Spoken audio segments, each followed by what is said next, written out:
Facebook account hide করে আমরা কি করে আমাদের ফ্রেন্ডের সাথে কথা বলবো, আমরা আমাদের ফেসবুক পেজটা কিংবা ফেসবুক অ্যাকাউন্টটা হাইড করে নিতে পারবো, হাইড করে সবার সাথে কথা বলতে পারবো আমাদের ফ্রেন্ডের সাথে। তো তারা কোনো প্রকার সার্চ করলে আমাদের অ্যাকাউন্টটা খুঁজে পাবে না। তো এটার জন্য কি করতে হবে, আমরা সেটিংসে চলে আসতে হবে। তো এখান থেকে আমরা যখন আমাদের সেটিংসে চলে আসব, এখানে আমার অ্যাকাউন্টটা এই যে দেখেন, তো আমি এখান থেকে হাইড করে দেখাচ্ছি।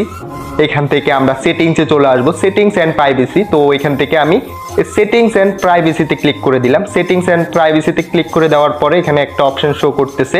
তো উপরে যদি দেখায় আবারও সেটিংস, তো এখান থেকে আবারও সেটিংসে আমরা চলে যেতে হবে। আমি আবারও সেটিংসে ক্লিক করে দিলাম।